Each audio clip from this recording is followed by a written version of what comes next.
Welcome in to the Standard. Holy shit. Holy shit. I I don't even know any other way to start it.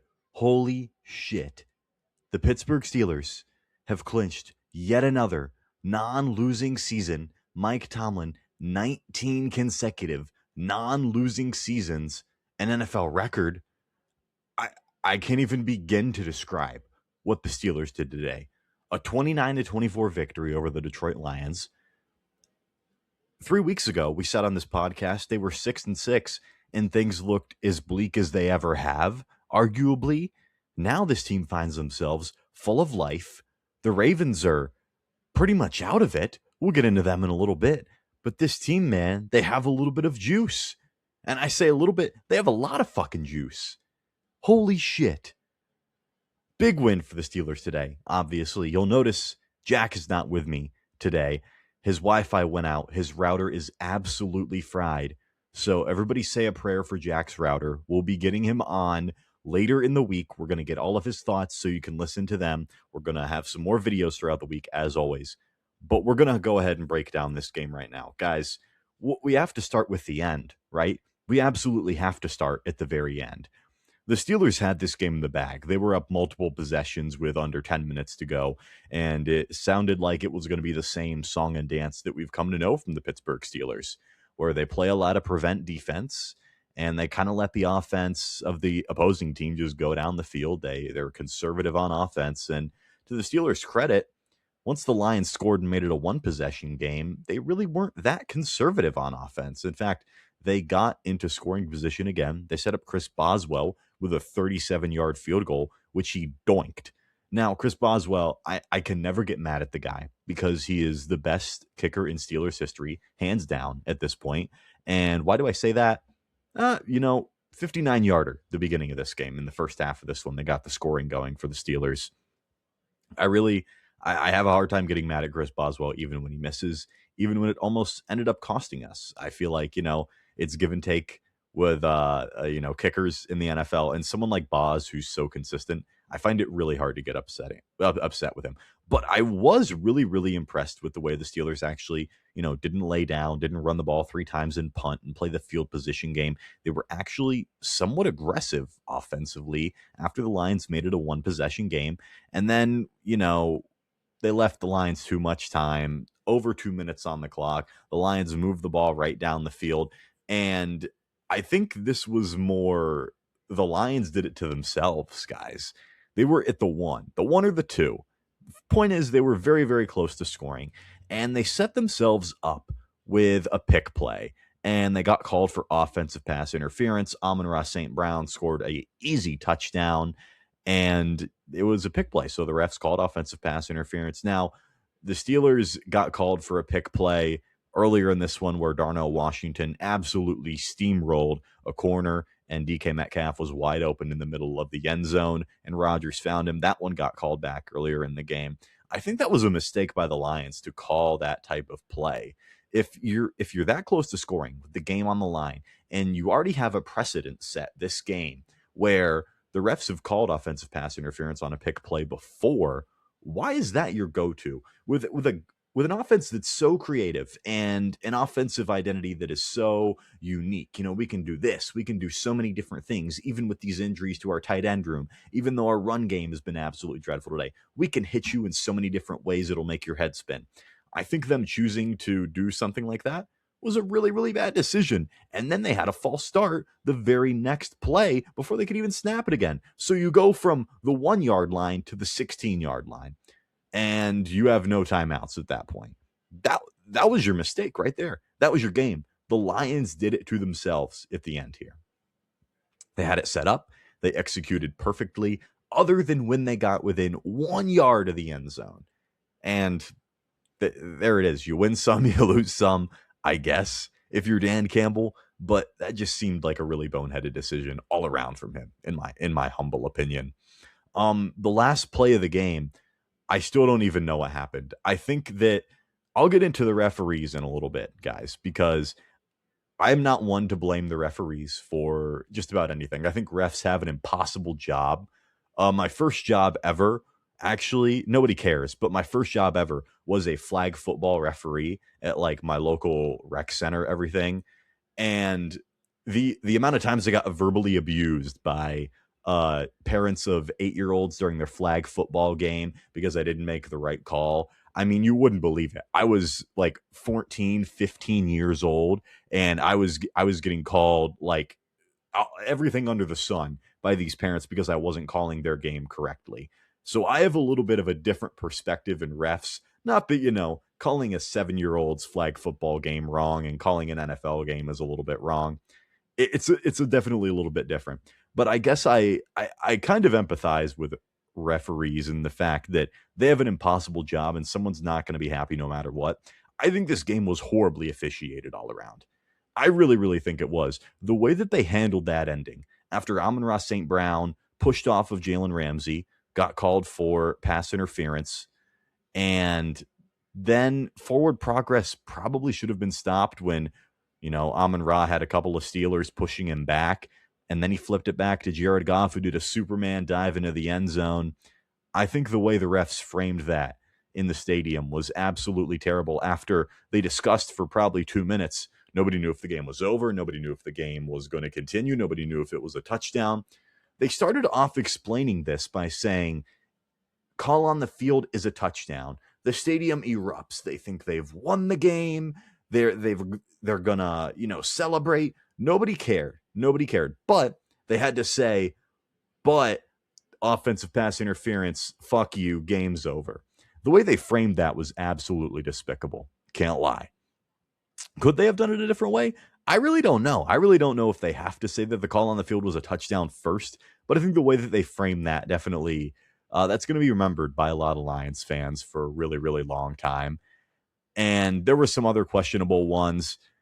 On the last drive, Kyle Duggar, who is phenomenal, by the way. Well, I want to talk about Kyle Duggar in a little bit, but he got called for pass interference.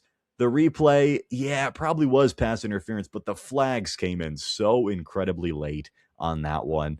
I don't know. It just felt like they weren't letting them play a lot. I talked about how there was a precedent set earlier in the game for a pick play for offensive pass interference with Darnell Washington barreling a defender over, and the Lions did the same thing there. It just felt like this was a very tightly officiated game, in a game that really didn't need to be tightly officiated. I think the Lions and Steelers, everyone would agree, are two pretty physical football teams. And I think in a game like that, you kind of got to let them play a little bit. And it really didn't feel like it was going that way for the referees. But the game ending was absolutely unbelievable. I can't believe the Steelers squeaked it out. And I mean, the Steelers had this one in the bag, guys. Like I said, they were up multiple possessions with under 10 minutes to go, and some plays that got them there. We have to talk about the Kenneth Gainwell Immaculate Reception. That's what I'm calling it. That's what I think everybody should call it. Tell a friend to tell a friend about the Kenneth Gainwell Immaculate Reception. Kenneth Gainwell, I did a whole video on him earlier. I could do a whole nother video on him this week. This guy is the engine that keeps the offense going. Another game with over 100 scrimmage yards. I believe it's his 7th in a row for the Steelers. How many games in a row does Kenneth Gainwell have with 100 scrimmage yards? I'll be able to tell you right now, actually, because I saved the screenshot to post to Instagram tomorrow. Oh, it's 5 straight games. Pardon me, I said 7, a little bit aggressive. It's going to be 7 by the end of the season, right? Right, guys? But point being, 5 straight games of over 100 scrimmage yards for Kenneth Gainwell. Absolutely phenomenal. I'm calling it the Immaculate Reception because this guy was knocked down in a battle with a defensive back. He was fully on the ground, caught the ball with his forearm, had enough awareness to say, holy shit, I caught this, didn't hesitate whatsoever, got up and ran to the end zone. Touchdown. I mean, it was one of the most improbable plays I think I have ever seen someone make, and it just goes to show you that this Kenneth Gainwell shit is not a fluke. It's not a fucking fluke. Another game where he led the team in receptions, another game where he led the team in yards, and obviously he had a reception touchdown, the one touchdown Aaron Rodgers threw today. Kenneth Gainwell, he is everything to this football team. He really, really is. And his buddy Jalen Warren had a phenomenal game as well, which we'll talk about in a little bit here. I I know people are waiting for me to talk about this one. The DK Metcalf incident. Oh boy. Oh boy. Listen, I don't know what the fans said to DK Metcalf. If anything, like, a racial slur was said to DK Metcalf, this is an entirely different conversation. But DK Metcalf cannot be going up and shoving fans. Brooke Pryor tweeted out on her account, she retweeted a story from a Sports Illustrated article of someone who talked to the fan who DK supposedly pushed, shoved, punched after the game, where he said, "Oh, I just called him by his full name, DeKalen Zacharias Metcalf." Now, if that pissed DK off, I'm sorry, because I've been calling him DeKalen Zacharias Metcalf for a while. Didn't know that would upset him. I also somehow find that a little bit hard to believe. I don't know why the full name, the full government name, would make him a little bit upset. Does that seem like something we should be getting mad over? If we're making $30 million a year in the National Football League, if we're on a $150 million contract, do we really think we should be going and punching and shoving fans? No, probably not. Now, DK Metcalf, I know at halftime the CBS group said, yeah, we all agree he should probably get suspended. And I don't disagree. I really don't disagree. When you are making contact with a fan, making a point to go over and grab this guy, and I don't know if he punched him, shoved him, pushed him, again, whatever the hell you want to call it, he shouldn't be fucking doing it. There it is. Point blank period. Should not be putting his hands on another fan. Should not be happening. I know a lot of Ravens fans point to, there was a similar incident with Lamar. Lamar didn't get suspended. That fan reached out and grabbed Lamar when he was running by, and then Lamar retaliated. This is an entirely different beast. This fan said something to DK.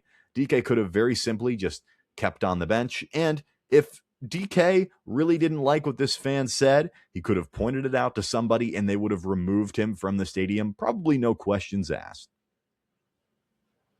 There. It would have been taken care of. But there is no precedent for something like this. And I'm incredibly interested to see how the NFL handles this, what the NFL is going to investigate this, to what extent they're going to investigate this with, because there is an account from this fan who got into it with DK that all he did was call him by his full name. I don't know that I buy it, but if that's the truth, then man, this really doesn't look good for DK Metcalf, because there is no precedent for somebody getting suspended when there was no flag called on the field. Obviously, how could there possibly be a flag for this on DK Metcalf? The refs weren't on the sideline. The refs aren't paying attention to that shit during the game when the game is going on. This happened when the game was going on, nonetheless. So there's no precedent for something like this. But the rules state that there can't be a suspension for something that didn't draw a foul, right? So are they going to break precedent? Are they going to start a new precedent? It'll be really interesting to see what they do, because this does not look good for DK Metcalf. And DK did not speak to the media after the game. He left the locker room, according to Brooke Pryor, before he spoke to any media at all. And Mike Tomlin was questioned about the DK incident, we're going to call it. And he said, he was made aware of it. He hasn't talked to DK about it. And this was, after the game. I assume Tomlin's in the loop by now, but he didn't speak to DK about it, at least immediately after the game, but he was aware of it, and he wasn't going to comment on it. And I think that's, fair. Take the side of your player for now. Obviously, you got to stand by him no matter what. But this is not a good look all around. This was not a good look whatsoever. So the whole thing with DK, not good. And then right after this happened, he went back on the field, and it seemed like Aaron Rodgers was trying to get him the ball a little bit more. Aaron Rodgers was trying to get him more involved. He dropped a wide open one he probably should have had right over the middle. DK finished this game with 4 catches, 42 yards. That's about his government mandated 4 catches for 40 yards every week we're used to seeing from DK. There it is. $31 million this year, or $30 million. Who cares? Point is, it's a whole hell of a lot of money for someone who likes to punch fans on the sidelines. There we go. Another point from this game. Guys, this defense, I can't believe it. I can't believe the changes that they've made. in my preview, I was pretty adamant in saying, guys, I really see, I think the defense is gonna have a hard time containing Jahmyr Gibbs, with TJ Watt and Nick Herbig out. I think the defense is built to win without TJ Watt because of the emergence of Nick Herbig, but I wasn't so sure about without both of them, right? Hand up accountability. I could not have been more wrong about that. This defense can win. It doesn't really matter who's not on the field, I guess. Guys, the Lions had the sixth best rushing attack in the entire National Football League going into this contest. They totaled 12 carries for 15 yards today, an average of 1.3 yards per carry for those at home. 1.3 yards a carry. Absolutely phenomenal. Jack Sawyer got his first career start, and I was not a fan of the Jack Sawyer pick. Man, his first start was pretty damn impressive, I have to say. Had a really, really nice tackle for loss early that got the crowd fired up. I was impressed with what I saw from Jack Sawyer today. Alex Highsmith was also really, really good. Alex Highsmith especially stood up in the run game, had a couple of really nice TFLs on David Montgomery, was getting really, really nice pressure all day long. Alex Highsmith earned his paycheck today. He had an absolutely phenomenal game all around. Good for Alex Highsmith, good for 5'6". And, no updates in the ways of TJ Watt. There's a Jerry Dulac report, if you're into those, that TJ is expected to practice this week. But there was also a Schefter tweet from Saturday night saying that there's no timeline on TJ Watt. His only concern right now is getting healthy outside of football, which I agree with. I think he should be doing that. I've always been of that opinion. Get healthy outside of football first before you worry about getting back on the field if you're TJ Watt. It'll be interesting to see, though, because there is a report he may practice this week. And it's also important to note Nick Herbig, he did not play in this one, and the defense was fine, obviously, but they will benefit from him being back. He logged a limited practice on Friday, so I'm kind of hopeful that he's able to come back. You got a weekend of rest, get back on the practice field this week. I'm somewhat hopeful that Nick Herbig is able to play against the Cleveland Browns this Sunday. And if not, I think it's he'll be back before the end of the season, before the playoffs. I'm starting to get a little bit of playoff vibes in the great quote of Deke. Shout out Chillin' with Deke. We'll have to get him on the pod one day, very soon. I also got to talk about Arthur Smith, guys. I need to give Arthur Smith a little bit of credit here. Arthur Smith was in his bag, just a little bit, guys. And I know I've been very up and down on Arthur Smith, and I think for good reason. And because this offense is really tough to watch sometimes because of their lack of weapons, because as good as Aaron Rodgers is, and as good as I think he's carrying this team, to be perfectly honest with you, at least the offense, it's been hard to watch. But Arthur Smith, good game. Really good fucking game. Great game from him today. I mean, Aaron Rodgers played phenomenal. 27-41, 266, a touchdown pass to Kenneth Gainwell, the Kenneth Gainwell immaculate reception, as we're calling it lovingly on this podcast. It was all kinds of weird stuff from Arthur Smith today. He had a windback counter, if you're into those. Go watch Steelers DB on YouTube. He'll explain to you what a windback counter is better than I ever could. But Connor Hayward had a couple of really nice blocks today. All of the tight ends got usage. All of them except Jonnu Smith. He had a nice run though at the end. So I guess I can't really say too much about Jonnu Smith. Didn't have a catch, but he had 2 carries for 28 yards in this one. So good for big number 81. But all of the tight ends got their usage. They were all in the backfield in motion. It was some really weird stuff from Arthur Smith today. But man, it worked. He's doing it with the Island of Misfit Toys, if you will. Merry Christmas, everybody, by the way. But it really feels like he's doing it with the Island of Misfit Toys. A bunch of tight ends, one wide receiver that likes to punch people in the face, likes to punch fans in the face, no less, and Adam Thielen. So good job by Arthur Smith all around. And I know people are still hating on Terrell Austin. I don't think Terrell Austin's good, but I think there's a lot to be said about how good this defense has been playing. Mike Tomlin deserves some credit for that, nothing else. But Terrell Austin, man, there is something to be said. He's absolutely involved in this defense's turnaround. Patrick Queen said during his media availability last Thursday that there was, I don't know what the word is. Maybe is a mutiny the right word? I don't know. There was a team only, players only meeting where the defense kind of vented all their frustrations, aired out their grievances, if you will. Merry Festivus. And the defense has been firing on all cylinders since. So, again, Patrick Queen's been playing good. I don't know that he was incredibly phenomenal today, but point being, the defense as a whole played a really good game. Played a really, really fucking good game. Held the number one scoring offense in the entire National Football League to 1.3 yards a carry. Jared Goff did not look good. I mean, he did not look good. He looked flustered all the time. He was inaccurate a lot of the time. 34 of 54. 54 passing attempts for Jared Goff today. Holy shit. 363, 3 touchdowns. If you're just box score watching, you're like, damn, Jared Goff didn't look bad today. I don't think Jared Goff played well in this one. I think he was wildly inaccurate in a lot of places. And again, Alex Highsmith was getting consistent pressure on this guy. Jack Sawyer was also phenomenal. Keanu Benton is great. Keanu Benton played a phenomenal game, recorded a sack. Good for him. Derek Harmon, when he's in this lineup, guys, the Steelers give up 100 less rushing yards per game when Derek Harmon is on the football field. That doesn't even seem real. How is that happening? Derek Harmon is as good as advertised, for those wondering. You're not going to hear a lot about him because obviously it's a stacked defensive line. Cam Hayward had another great game today, recorded another sack.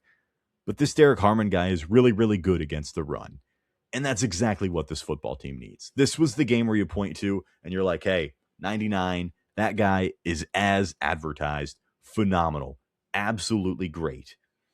I'm going to go through very quick and I'm going to give grades for each one of the position groups for the Steelers today.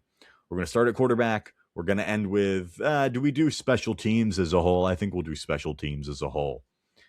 All right, starting off, quarterback, Aaron Rodgers. I think Aaron Rodgers did a great job today of not putting the ball in harm's way. Threw a phenomenal ball to Kenneth Gainwell. A couple of really nice vintage throws from Rodgers, even on the move today. Aaron Rodgers is not what he used to be as far as mobility goes, and that's apparent whenever you watch the Pittsburgh Steelers.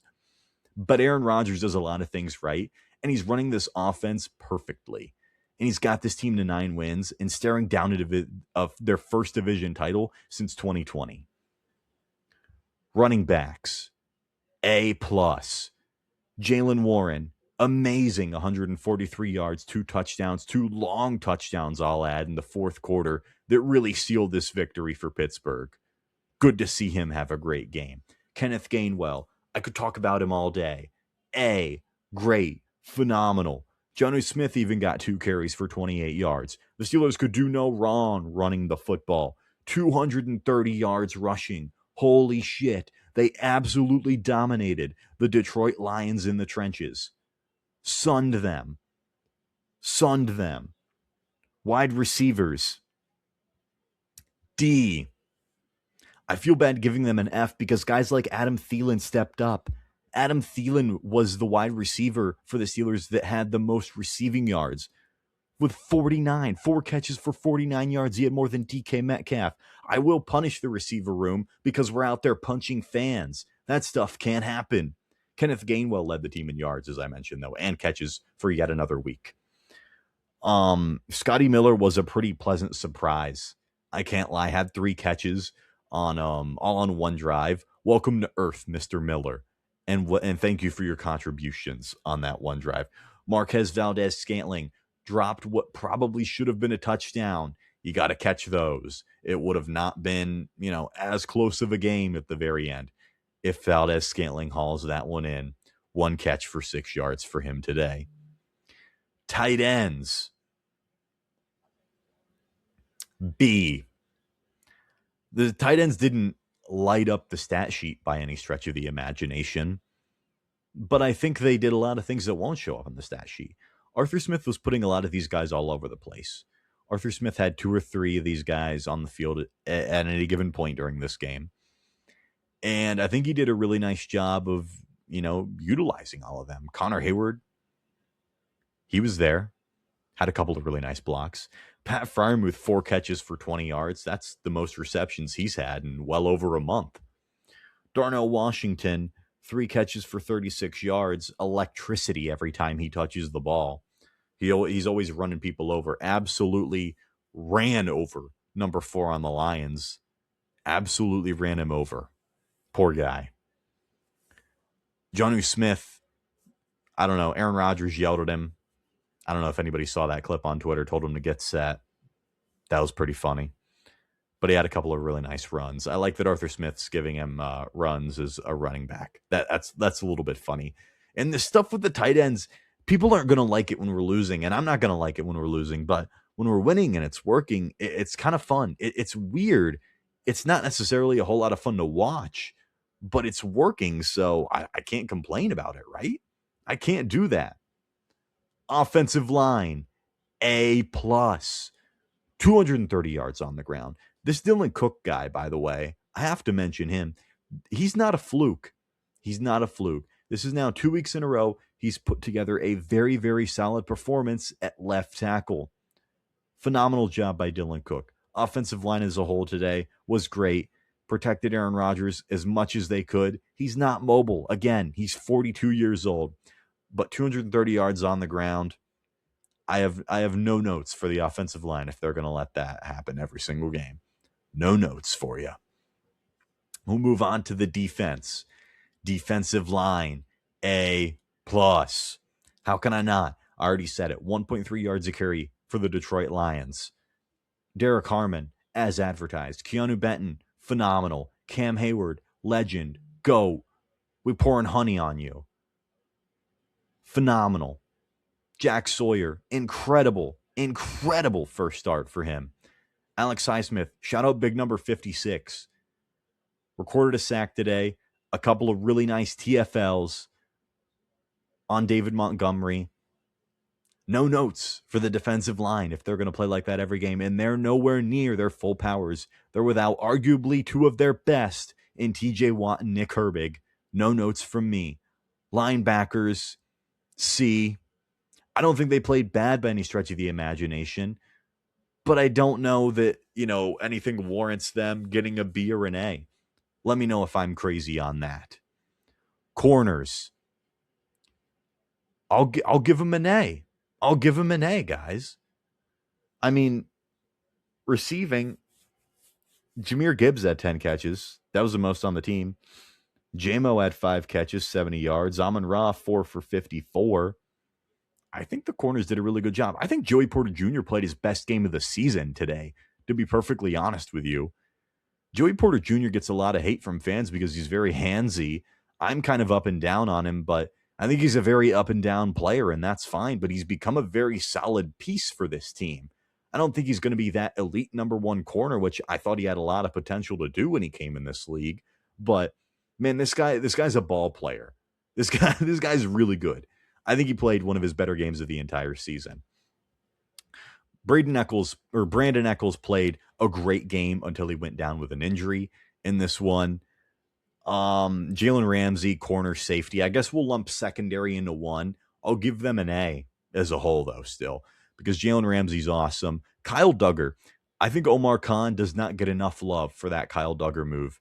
It was done a week before the deadline, so people don't necessarily view it as a trade deadline move, but that was a splash move by Omar Khan that has paid dividends. This guy's always been near the ball, making plays. Kyle Duggar had a tough defensive pass interference on the last drive, but he made up for it way earlier in the game with everything that he did.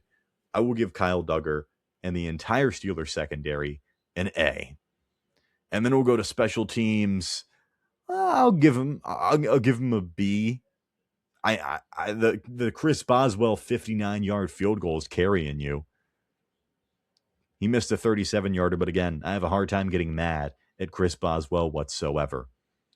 There are your grades for Steelers versus Lions, Week 16 of the 2025 NFL season. Steelers win 29-24.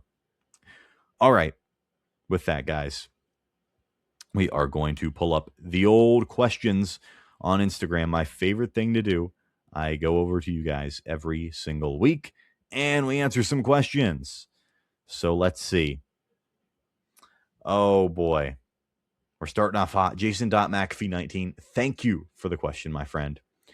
Are you starting to feel like this team is capable of winning a playoff game, especially at home? Oh, I think I'll say this. I'm starting to drink the Kool-Aid a little bit. I said on my preview that this game is going to set the tone for the rest of the entire season. If this was a tone setter, holy shit. I think the team is still very matchup dependent, though. But someone from this very AFC conference is going to have to be in the Super Bowl. I don't think there's a team that really separates themselves in the AFC, and I think that largely benefits the Steelers. I really think it does.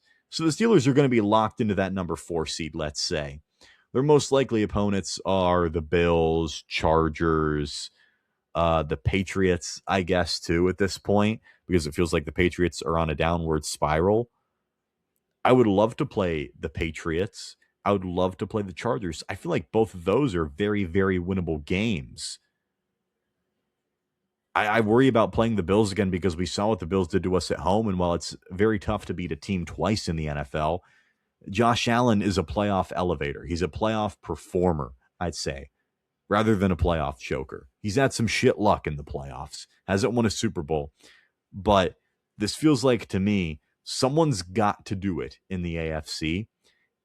And I'm starting to get a little bit of hope that I think the Steelers can win a playoff game. I think they have some potential. I still think it's very matchup dependent. I wouldn't be very confident if they're playing the Texans. I think the Texans are a really, really tough team.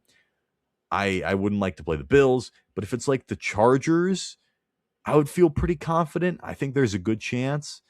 This is not to say we can't beat the Texans or we can't beat, the Bills or something like that. I'm just saying, I think the Chargers are very beatable. I would really like if they played them. So yes, in a long-winded way, yes, I feel like this team is starting to be capable of winning a playoff game. Isn't that crazy? Could this be the year? Year 9 of no playoff win, Mike Tomlin is finally going to do it? Finally going to win a playoff game? It feels like we're trending in that way just a little bit. These past few weeks, the defense is finally waking up. How do you feel about the defense going into the playoffs? Comes from thisismatthew.exe. Thank you for the question, my friend. How do I feel about the defense? Man, this is exactly why you pay a defense $170 million. When the Lions got the ball left with 2 minutes left, I said in a group chat, this is exactly why you pay a defense $170 million, to step up in the big moments. And credit to the defense, they did step up. They did prevent the Lions from getting in the end zone and scoring. I think the defense has been a whole hell of a lot better than it has been. And I think they're getting a little bit healthier at the right time. Although I don't know if I expect TJ Watt to play. Even in the playoffs, I don't know what the hell to think about the TJ Watt injury. But Nick Herbig, I think, is going to be back on the field. And Derek Harmon seems like he's back and fully healthy and making an impact. So I think this defense is catching their stride at the right time. They have something figured out with Jalen Ramsey playing safety. Joey Porter Jr. is playing really good football. Brandon Eccles, he was hurting this one, but it feels like he's going to be a solid outside corner too. It just feels like the defense is really coming together. And I mean, when you're looking at the AFC as a whole, I feel like a lot of these teams have elite defenses. I mean, let's look at the Patriots. Their defense is pretty damn good. Didn't really see it tonight. They kind of got owned by Tyler Huntley, but I'd say the Patriots are a very good defensive team. The Texans have the best defense in the National Football League in terms of yards per game. There's another one. The Bills' defense is absolutely dreadful. Denver's defense is phenomenal, though, too. So I think in the AFC, you kind of have to have a defense, right? Maybe not if you're the Bills. You just need Josh fucking Allen and nothing else matters. But I'm a lot more confident in the defense than I was over the last couple of weeks. I'll give you that. So I overall, this team, I have a lot more confidence in them. The way they've played the last couple of weeks. This was a really, really good football team the Steelers built. I don't think the Lions are obviously the same team that they were last year that they went 15-2 with. They obviously lost both their coordinators, and that is incredibly hard to overcome. And they've had some really shit luck with injuries this year as well. But this is a really good team the Steelers beat today. Let's not discredit that whatsoever. Rank the position groups. I mean, what do you mean rank the position groups? What do you mean? CTE Steelers. I guess I'll go defensive line 1, quarterback 2, special teams 3. There you go. There's your top 3. Speaking of rankings, why don't we take a break? We got to rank the tight ends, guys. We have to do the tight end power rankings for week 16, Pittsburgh Steelers tight end room power rankings. Here we go. Number 1, the king holds his throne down. Darnell Washington is number 1. Darnell Washington, 3 catches, 36 yards today. Leads the NFL in most fun per reception. I love watching this guy with the ball in his hands. And he just runs people over. There you go. There it is. Number 2 on the tight end power rankings for week number 16. Welcome to Earth, Pat Freiermuth. 4 catches, 20 yards. There we go, guys. Pat Freiermuth, right? Yes. Yes. Number 3 is going to be Jonnu Smith. 2 carries, 28 yards. Good for Jonnu. He's more of a running back than a tight end now. But it feels like the Steelers have a lot of positionless guys at this point. We don't know what the fuck Kenneth Gainwell plays. He's just the greatest to ever do it. Jonnu Smith is more of a running back than anything at this point, it feels like. But he's listed as a tight end. Connor Hayward, number 4, he's there. He's there. And down in the depths of hell at number 5 is DK Metcalf, who ruined any chance he had today of getting and staying atop the tight end power rankings because he punched a fan in the face. There you go. And then he went out there and dropped a pass. Not a good look. So I guess the criteria for the tight end power rankings is if you punch a fan, you're probably going to get last place for that week.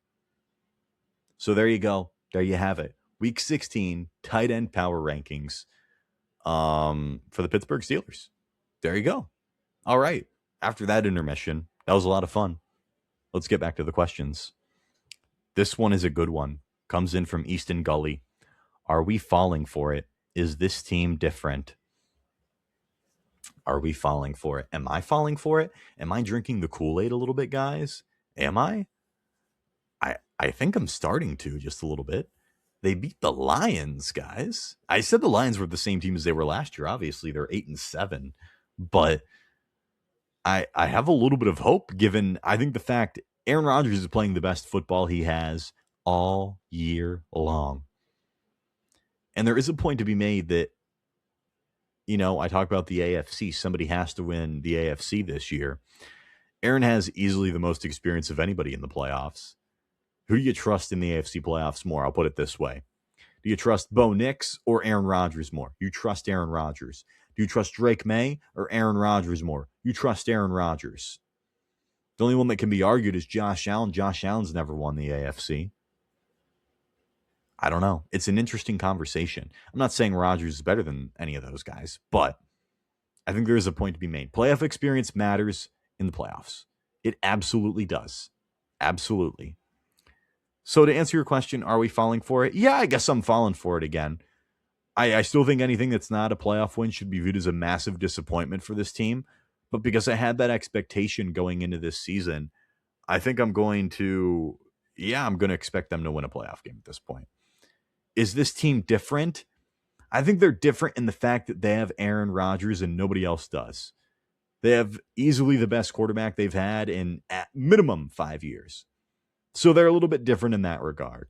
And their defense seems to be hitting their stride at the right time rather than falling off at the wrong time, like recent years, I'd say. So it feels like the Steelers are kind of in reverse this year. And that's a good thing. That is a damn good thing. Don't get it twisted. Andrew Poloski. If TJ Watt comes back, what is this team's ceiling? TJ Watt does not change the ceiling of this team any, to be perfectly honest with you. Thank you for the question, Andrew. But I think that's a really interesting argument. I think these last 2 weeks have shown TJ Watt, Hall of Fame player, Steelers legend, no doubt. At this point in his career, Nick Herbig is just as productive. Alex Highsmith is just as productive. Jack Sawyer was a phenomenal fill-in. TJ Watt does not particularly raise the ceiling of this team. It's pretty hard for an edge rusher to raise the ceiling of a whole football team. Look at guys like Max Crosby and Myles Garrett, who are two of the best edge rushers in the entire game. Both their teams fucking suck. So I think it's incredibly hard for an edge rusher to raise a team's ceiling. Who do we want to see get into the playoffs, assuming we get in? I think Chargers is the easy answer. That's nothing against the Chargers. They're a really good football team. They're probably going to win 11. I don't know. Maybe they could win 12 games. It's not out of the question. But I think because they're out their two starting tackles limits their ceiling a little bit. I think that's just the big thing with them is that they don't have Joel and Rashawn Slater. So you'd have to think that's a game where someone like TJ Watt, Nick Herbig, Alex Highsmith, that's something we can take advantage of. The offensive line in general for the Chargers is really beat up. So you'd have to think that'd be another game where the Steelers' defensive line can really manhandle them and put some pressure on Justin Herbert. Even though it didn't go so well for the Steelers the last time they played the Chargers. A little bit of a different team the last time they saw. Where does this one's a good one? Trey Kolsky says, where does Jonnu Smith rank on the RB rankings? I mean, number one this week. Man, it's tough. Do I go Kenneth Gain? We'll go 1A, 1B, Kenneth Gainwell, Jalen Warren. Then like 2, I guess we'll have to go. Yeah, Jonnu Smith. Jonnu Smith is second. Jonnu Smith is the second best running back on the team. There's your answer. Oh my goodness. And then Caleb Johnson's going to be dead last because he's just a healthy scratch. I'll have a video coming out with thoughts on Caleb Johnson and Roman Wilson. 2 third-round picks from the last 2 drafts just being straight up healthy scratches. Just fucking straight up. Healthy scratches, doesn't matter. Whatever. This one comes in from Jackson_Emmett. Jack once said on this program his dream offseason would have been a trade for Geno Smith. Love the pod, boys. Listen, I definitely agreed with Jack whenever he said that. It needs to be studied. Geno Smith was straight up very good in Seattle for a couple of years, and now he just sucks. The Raiders are dreadful, obviously. But, I mean, yeah, Jack did say that. Jack also, once upon a time, I hate to rag on the guy. I love you, Jack. Please, I wish you were on with me tonight. He also told me once that Jordan Love he told me Kenny Pickett was better than Jordan Love. And it turns out Kenny Pickett, he's not even better than Malik Willis. Malik Maniacs, we ride at fucking dawn. We'll talk about that game in a little bit. This one comes in from free._.nick. When we rest our starters, that's a great start to a question. When we, not if we. I like that fucking energy, Nick. When we rest our starters, do you think we let Will Howard play just to see what we have going into next year, or just Mason? I think that's an interesting conversation now because we know that the Ravens lost, and all the Steelers need to do to clinch the AFC North is the Ravens have to lose to the Packers on Saturday night. So the Steelers could conceivably rest their starters for 2 games. They don't have to play anybody against the Browns if the Ravens lose. They don't have to play anybody against the Ravens, which I doubt they will if they already have the division locked up. With that being said, I would like to see them play Will Howard. I really would. I'd like to see it just for a game. I think it would be fun. I think it would be absolutely great engagement for the podcast, for the program, for the page, if they played Will Howard. So from a pure content creation standpoint, I would love to see them start Will Howard. I think they should. I really think they should because, again, off-season talk is a little bit ways away, and I'm really trying to focus on this team right now because they're hitting their stride and they have their best chance to win a playoff game we've seen in a while. So hold off on that. But I would like to see what they have in Will Howard. We'll answer one more. Jacob C421. If the season ends with both Baltimore and Pittsburgh not winning playoff game, whose season is a bigger disappointment? That's a really good question and a really good one to end on, I think. Thank you, Jacob, for the question. That's a tough one to say. I think it would have to be for the Ravens. In fact, I think it's pretty easily for the Ravens because I think I'm going from the standpoint of, and everybody knows this, my take has always been The Steelers viewed this as a year they needed to go all in and win. They went with Aaron Rodgers. They signed a bunch of, older guys. They gave TJ Watt, who's on the wrong side of 30, a big deal. Cam Hayward's on the wrong side of 30, pushing 40. Traded for Jonnu Smith, traded for Jalen Ramsey. They have a lot of aging players on this team that are big difference makers, but nonetheless, they're aging guys. So while I view this as a season where the Steelers wanted to go all in, and I think the Steelers viewed it like that they think they can win a playoff game, and hell, it just might work out for them, guys. Spoiler alert. I think it has to be for Baltimore, the bigger disappointment, because they came into the season as co-Super Bowl favorites with the Buffalo Bills. To go from co-Super Bowl favorites to being out of it and not even making the playoffs would be a disaster I don't have too many words for. Harbaugh would absolutely be in trouble, and I think should be. Everybody knows that I think John Harbaugh, I know him and the Ravens had an agreement to part ways at the end of the season during Lamar's rookie year in the 2018-19 season. And he saw, man, this Lamar guy, he's pretty good. I'm going to stick around for a while after he dragged him to the playoffs. So Harbaugh has that going for him. And now Lamar is hurt, has been playing hurt for quite some time. I don't know if he re-injured himself or now this is a new injury for Lamar, but he was clearly never playing at 100% when he came back from the injury. And time will tell what happens with Lamar's injury, but I think this has to be the bigger disappointment for the Baltimore Ravens because they were really one of the best teams in the NFL on paper going into this year. The Steelers weren't necessarily viewed as that. So I think it's a huge disappointment for the Ravens should they not win a playoff game. And their back's against the wall. It looks like they're really, really not going to do it, to be perfectly honest with you. Yeah. That will conclude our Steelers-Lions recap. Again, we'll get Jack on a little bit later in the week and get his thoughts on this one.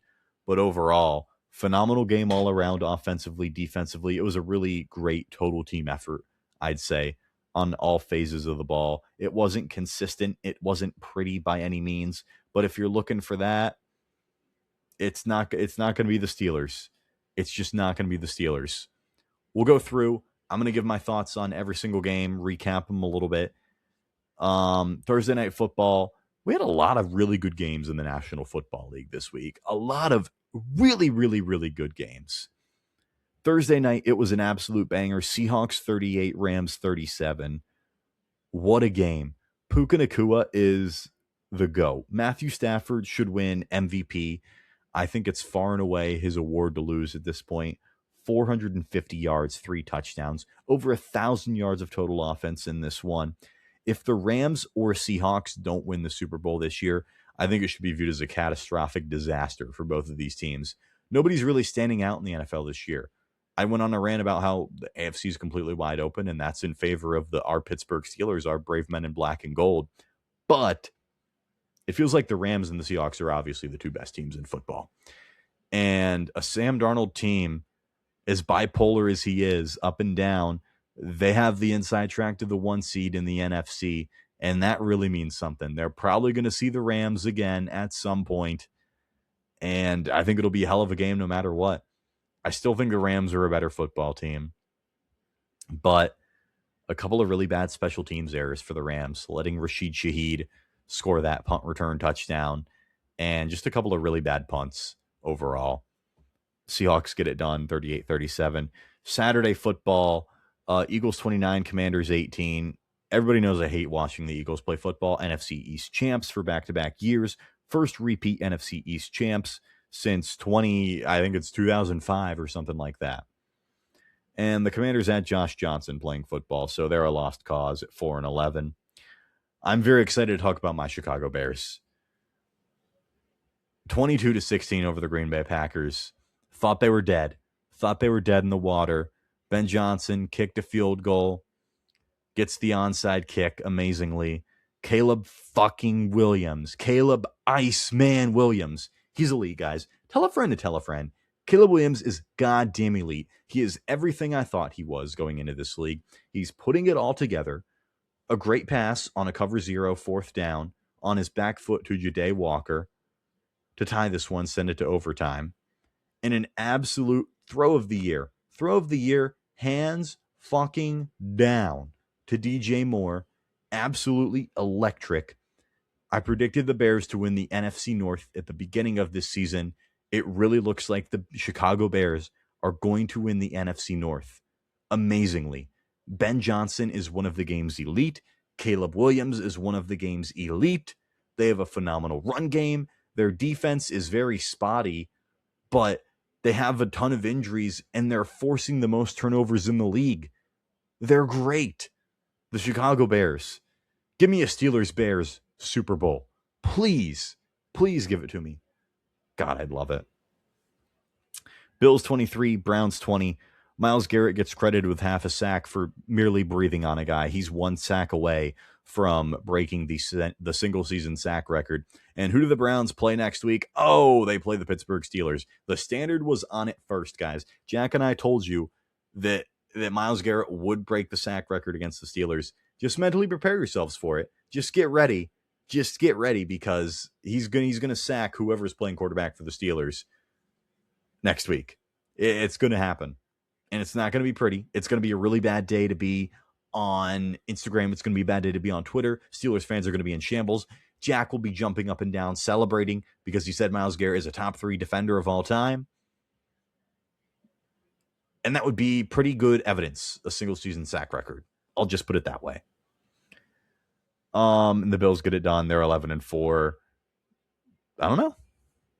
AFC East is interesting. Bills could win that division. I would like to see the Patriots in the playoffs. I would not mind seeing them. Chargers 34, Cowboys 17.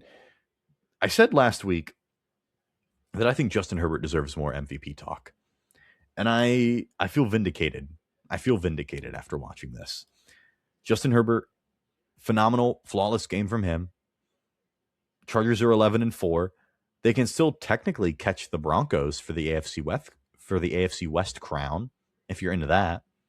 They played the Broncos last week of the season. That'd be a lot of fun.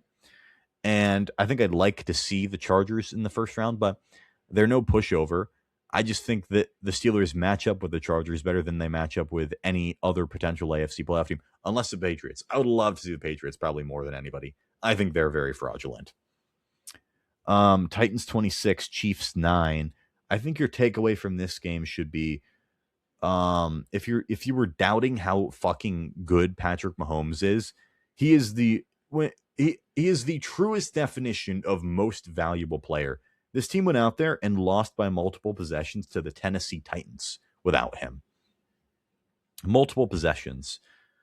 Gardner Minshew also got hurt in this one, tore his ACL. Hope he gets better. Hope he comes back stronger. Chris Oladokun, Steelers alumni, if you will. Steelers legend, even, some are saying, many are saying, he's going to be the Chiefs quarterback for the rest of the season, unless it's Clayton Tune or something like that. But shout out Chris Oladokun. He was certainly a football player, and he certainly played quarterback for the Chiefs today. Bengals 45, Dolphins 21. Joe Burrow, when it doesn't matter, 309 yards, 4 touchdowns. Bengals riveting 5-10. Couldn't happen to anyone better than the Cincinnati Bengals. Saints 29, Jets 6. The Jets really, really want Fernando Mendoza, and the Saints aren't like the worst. Tyler Shuck, I like Tyler Shuck. I consider myself a Shuckster. I think he's really good. Not really good. That's a little bit strong. I think he's fun. I think he's a fun watch. Granted, it was against the Jets, but Chris Olave played phenomenal as well.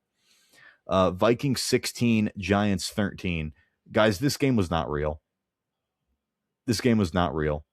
J.J. McCarthy, 9 of 14, 108 yards, a pick, got hurt in this one. Max Brosmer came into the game, 7 of 9, 52 yards, an interception. Jackson Dart, 7 of 13, 33 yards, and an interception. How in the world is that the total for an NFL football game? I know that the Giants' offense is really bad. I know that they were struggling. I know that they were down for a large part of this one. 33 yards for an entire NFL game. Did he get hurt? No. Did he come out? No. He just straight up had 33 yards on 7 completions. Panthers 23, Buccaneers 20. Man, I'm excited to see the Panthers. I think they're not really a good team to watch, but they're just a fun story. They're a feel-good team. They're going to get absolutely fucking rolled by the Rams in the first round. Although they already beat the Rams at home, so they're going to have another shot to do that by the looks of it. If they're able to win the division, they still have another game against the Buccaneers, so it's not over by any means in the NFC South. But Baker Mayfield really, really, I mean, how much longer are we going to pretend like this guy's good? The MVP talks were comical enough for me, but this guy has just been on another level of terrible throughout the last month of the season. Baker Mayfield, hashtag not good. Jaguars 34, Broncos 20. As a society, we need to start respecting the Jacksonville Jaguars.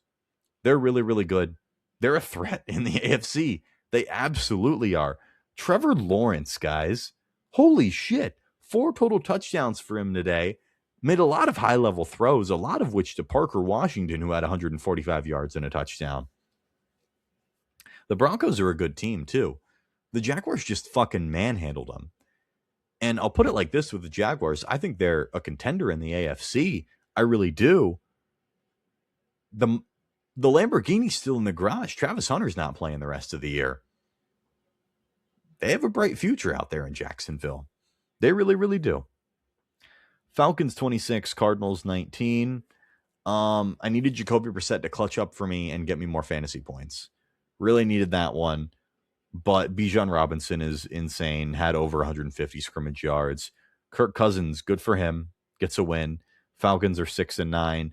We should probably be rooting for the Falcons to get more wins and probably win out because we do not need the Los Angeles Rams getting a top 10 pick. We as a society do not need that. We're Falcons fans. We are all rooting for the Falcons to win more. Texans 23, Raiders 21. It's never pretty with the Texans, but they're a damn good football team. They're a damn good, tough football team. And they got it done in this one. Ashton Genty was really, really good in this one. He was phenomenal. Had a couple of really long touchdowns, 130 yards on the ground for him. Good game for him all around. Raiders come up just short, 2-13. I believe it is Raiders-Giants next week. The Tank Bowl, if you will. The Fernando Mendoza Bowl, if you will. The Dante Moore Bowl, if you're into that. And we have the Patriots 28, the Ravens 24. This was phenomenal. The Ravens watching them collapse. Obviously, Lamar got hurt, and Lamar's been playing hurt for quite some time. But the Patriots got it done. They're 12-3. They're not as good as their record indicates. I'll stand on that. But Drake May played good in this one. His first career 300-yard game, 300 yards, 380 yards, 2 touchdowns for him. Derrick Henry was also phenomenal today. Turned back the clock a little bit, 130 yards and 2 touchdowns. And Stephon Diggs played a really good game too, 9 for 138. So good for both of those guys. And the Ravens have their backs against the wall, like I mentioned. If they lose on Saturday to the Green Bay Packers, which is entirely possible, they're out. They're eliminated. The Steelers win the AFC North by default. And of course, the X factor in this one is going to be, can Jordan Love play? Because he got hurt, he got concussed. Malik Willis came in, and let me tell you what, guys, Malik Willis was really good. Malik Willis in relief. The Malik Maniacs, real OGs know, real ball knowers knew that Malik Willis just needed a shot, and Malik Willis got his shot. I mean, can you imagine how happy I was watching Caleb Williams and Malik Willis go at it on Saturday night? Talk about the Joey Invitational. Those are 2 of my guys. It was awesome to watch. Good for Malik Willis. He's a free agent this year. He's a free agent. I don't know. Is somebody going to pay him? Is somebody going to give him a shot? Probably not going to give him a shot, but he'll be a decent backup, right? All that matters at the end of the day. The Steelers seem to be hitting their stride at the right time. They beat a really quality football team today, I'd say. The Lions are a really quality team. Although it wasn't pretty, this is what they are. And they're 1 Ravens loss away from clinching the AFC North by default.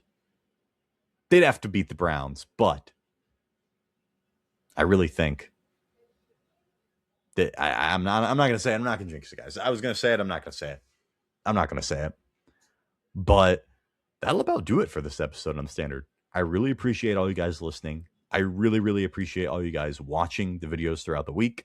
Let me know if there's anything specific you'd like me to talk about or preview for this Browns game. Obviously, we'll give you, updates on the injuries and things like that throughout the week. But I have a lot of fun doing this.